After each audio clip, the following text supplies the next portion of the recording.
দিয়েছেন মোশাররফ মাস্টার সহ অনেক নেতৃবৃন্দ, অনেকের নাম ভুলে গেছি এখন। আমি সকলের আত্মার রুহুল মাগফিরাত কামনা করছি। আমরা যাদের উপরে নির্ভর দায়িত্ব দিয়ে নিজেদেরকে নির্ভর মনে করতাম বিএনপির রাজনীতি পরিচালনায় এই অঞ্চলে, তাদের মধ্য থেকে এই লোকগুলি চলে গেছে চিরদিনের জন্য। মহান রাব্বুল আলামিনের কাছে তাদের আত্মার শান্তি কামনা করি এবং আগামী দিনে যেন এই শিমুলিয়ার নেতৃত্বের মধ্য থেকে সেই অভাব পূরণ করার মতো তৌফিক আল্লাহ দেন, সেটাও কামনা করি। প্রিয় উপস্থিতি, আজকে আমরা এমন একটা সময় শিমুলিয়া ইউনিয়ন বিএনপি উদ্যোগে আয়োজিত এই কর্মী সমাবেশে উপস্থিত হয়েছি। আপনারা জানেন দেশের রাজনৈতিক পরিস্থিতি সম্পর্কে। গত 17 বছর আন্দোলন সংগ্রামের মাধ্যমে আওয়ামী লীগ ফ্যাসিস্ট সরকারের বিরোধী রাজনৈতিক যে সমস্ত শক্তি ছিল তার মধ্যে অন্যতম ছিল বিএনপি, বাংলাদেশ জাতীয়তাবাদী দল। এতে কোনো সন্দেহ নাই। সারা বাংলাদেশে তাদের যে ভূমিকা ছিল সেই ভূমিকার সব প্রতিটা কর্মসূচিতে অংশগ্রহণ করেছে এই খোকসার রাজনৈতিক নেতৃত্ব। 9টি ইউনিয়ন এবং পৌরসভার সমন্বয়ে প্রত্যেকটা আন্দোলন সংগ্রামে তারা উপস্থিত থাকতো। আজকের এই কর্মী সভায় একটা ব্যতিক্রম, একটা স্বাতন্ত্রত্ব ফুটে উঠেছে। আমি মনে করি আপনারা একটু লক্ষ্য করলে দেখতে পারবেন এরকম প্রায় 40টি প্লাকার্ড দেওয়া রয়েছে আমার ডান পাশ দিয়ে, আমার সামনে দিয়ে, আমার বাম পাশ দিয়ে, রাস্তার ওপার দিয়ে। প্রত্যেকটা প্লাকার্ডে বিএনপির ওই 17 বছরের আন্দোলন সংগ্রামে যে সমস্ত নেতৃবৃন্দ অংশগ্রহণ করেছে এক একটি প্লাকার্ড এক একটি প্রোগ্রামে ধারণ করা ছিল।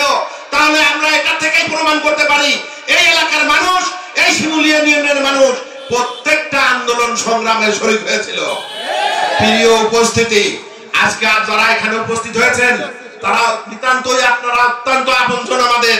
যারা উপস্থিত হতে পারেন নাই তারাও আমাদের আপনজন। বিকজ দিন শেষে আমাদের একটাই পরিচয়, আমরা ধানের শীষের লোক, আমরা শহীদ জিয়ার সৈনিক, আমরা বেগম খালেদা জিয়ার সৈনিক। এই পরিচয়ে আমরা পরিচিত হতে চাই। আমাদের মধ্যে যে সমস্ত ভুল ভ্রান্তি আছে, ভুল বোঝাবুঝি আছে, যারা বিভিন্ন ভাবে বিপদে পরিচালিত হচ্ছেন, আমার পক্ষ থেকে, আমার দলের পক্ষ থেকে আমি উদাত্ত আহ্বান জানাবো, সবাই চলে আসেন এক কাতারে। এই এক কাতারে আসে ধানের শীষকে শক্তিশালী করা ছাড়া আমাদের রাজনৈতিক গেইন করার অন্য কোনো বিকল্প নাই। সুতরাং ঐক্যবদ্ধ আমাদের হতেই হবে। প্রিয় উপস্থিতি, আমরা বিভিন্ন সময়ে আমি যে প্লাকার্ডগুলির কথা বললাম এই প্লাকার্ডগুলিতে তাকান, চোখ মেলান, এক একটা প্রোগ্রামের কাহিনী দেখেন। এই লোকগুলির বাইরে যখন অন্য কোন লোকগুলোর নাম আসে রাজনৈতিক নেতৃত্ব নির্ধারণের ক্ষেত্রে, সেটা ওয়ার্ড পর্যায়ে বলেন, সেটা ইউনিয়ন পর্যায়ে বলেন, সেটা উপজেলা পর্যায়ে বলেন, তখন আমরা শুধু রাগই করি না, ক্রোধই দেখাই না, আমরা শক্তি সঞ্চয় করি। এই ছবিগুলির দিকে চোখ বন্ধ করলে এই মুখগুলি আমাদের সামনে বেঁচে ওঠে। সেই শক্তি নিয়েই আমরা ওই সমস্ত শক্তিকে প্রতিহত করতে চাই। আগামী দিনে ইনশাআল্লাহ এই প্রেরণাই আমাদেরকে শক্তি দেবে, সাহস দেবে।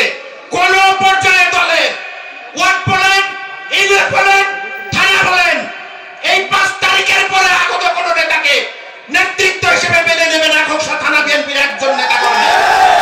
আমরা সেটা হতে দেব না। আমি আবারও এই মঞ্চে দাঁড়িয়ে উদাত্ত আহ্বান জানাতে চাই, সবাই সবার অবদানকে স্বীকার করার চেষ্টা করেন। নিজেদের বুকে হাত দিয়ে চোখ বন্ধ করে একটু ভাবতে শিখুন, আন্দোলনে আপনার কি ভূমিকা ছিল?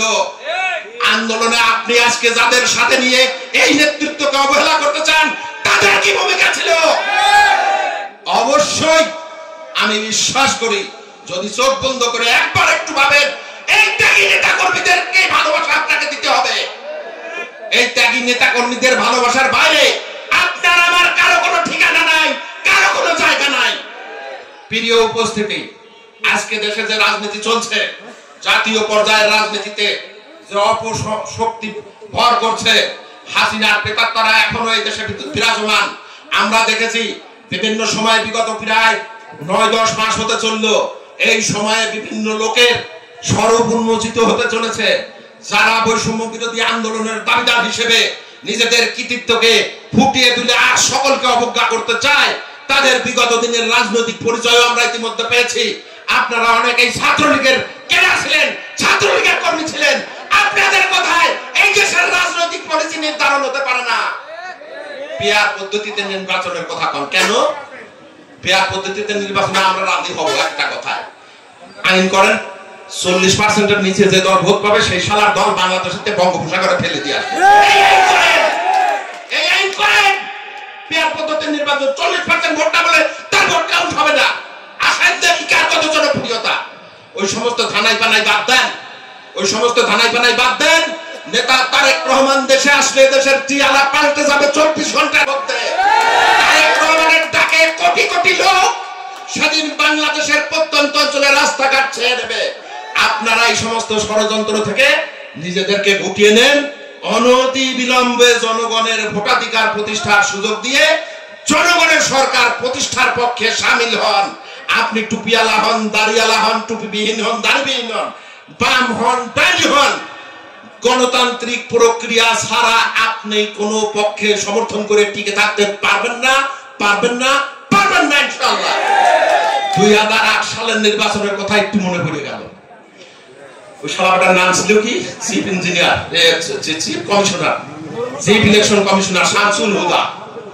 বিশাল লম্বা দেহি, বিশাল দেহি মানুষ, সাদা চুল, অরিজিনাল ফরিদপুরি, গোপালগঞ্জের মালা।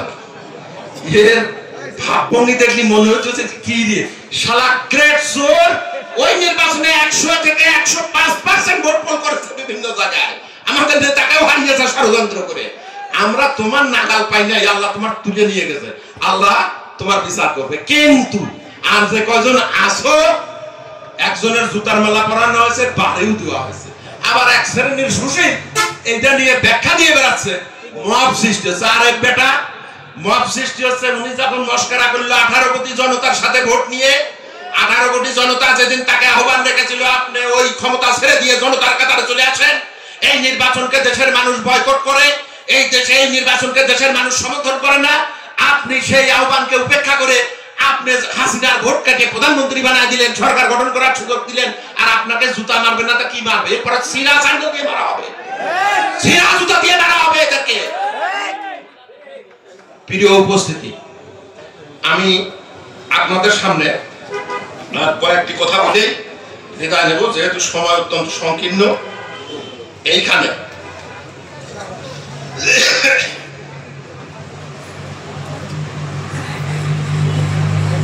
আমরা ঘোষায় যারা রাজনৈতিক কর্মকাণ্ড পরিচালনা করি, এই আপনাদের উপর ভরসা করি নাকি বলেন? নিঃসন্দেহে আপনাদের উপর আমরা ভরসা করি। আপনারাও আমাদেরকে ভালোবাসেন, আপনারা দলকে ভালোবাসেন জন্যে এই নেতৃবৃন্দের আহ্বানে আজকে বৃষ্টি বাদল উপেক্ষা করে এই বিলজানি বাজারে উপস্থিত হয়েছেন। কি কারণে উপস্থিত হয়েছেন? দলকে ভালোবাসেন, নেতাকে ভালোবাসেন, তাই তো? বিগত দিনে আমরা সবাই সৈয়দ মেহেদী আহমেদ রুমিকে ভালোবাসছি, এখনো বাসি। আমরা চাই বিগত দিনে সৈয়দ মেহেদী আহমেদ রুমিকে এই শিমুলিয়া থেকে যেমন বিপুল ভোটে বিজিত করেছি বারবার, আগামী দিনে ইনশাআল্লাহ শিমুলিয়া সহ খোকসার 9টি ইউনিয়ন এবং একটি পৌরসভা থেকে আপনাকে বিপুল ভোটের ব্যবধানে খোকসার মানুষ নির্বাচিত করবে, এতে কোনো সন্দেহ নাই। প্রিয় উপস্থিতি, প্রিয় উপস্থিতি,